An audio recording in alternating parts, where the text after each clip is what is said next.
आहे त्यांच्याच परवानगीनं मी प्रोटोकॉल तोडून आता तुमच्या समोर उभा आहे. आपल्या वहीमध्ये एक नंबर लिहून घ्या. पोलीस हेल्पलाईन आपल्याला 100 माहिती आहे, परंतु 112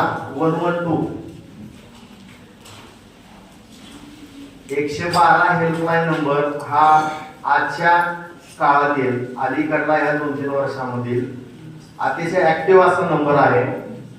कोणत्याही अडचणीला कोणत्याही परिस्थितीला तुम्ही हा 112 डायल केला तर तो नागपूरला जातो. नागपूरवरून तुम्हाला फोन केल्यानंतर लोकेशन विचारलं जातं.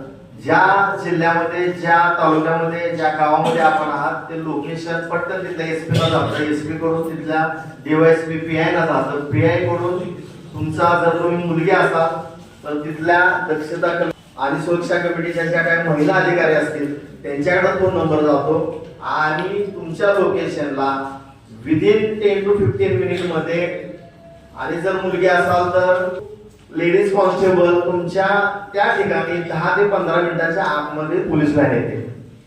तर आपल्याला हा नंबर यासाठी दिला की आपण सर्व महिला महाविद्यालयामधील मुली आहात आणि नंतर प्रत्येकाला हे भेटून सांगण्यापेक्षा हे चांगलं डायस आहे की तुम्ही हा नंबर तुमच्या इमर्जन्सी कॉलला केव्हाही वापरू शकता.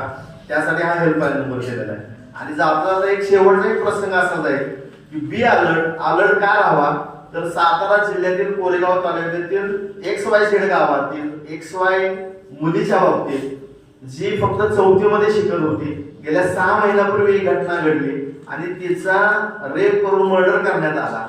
तर ह्या बाबी आपण पेपरमध्ये वाचत असतो, पण बी अलर्ट ह्याच्यासाठी म्हटलं की जेव्हा त्या आरोपीला पकडण्यात आलं त्याच्या घरामध्ये एक चिठ्ठी सापडली. तर त्या गावातील 1ली 2रीच्या मुलींच्या पासून कॉलेजला जाणाऱ्या मुलींच्या पर्यंत प्रत्येक मुलगी घरातून किती वाजता बाहेर पडते, किती वाजता घरात येते, ह्याच्यापेक्षा ती शाळेतून, स्कूल मधून, कॉलेज मधून घरी किती वाजता येते, तिच्या घरामध्ये एंट्री करण्याचं टायमिंग काय आहे, तिची चेंजिंग रूम मधले कपडे चेंज करण्याचं टायमिंग आहे ते त्या मुलानं त्या कागदावरती दिलेलं होतं.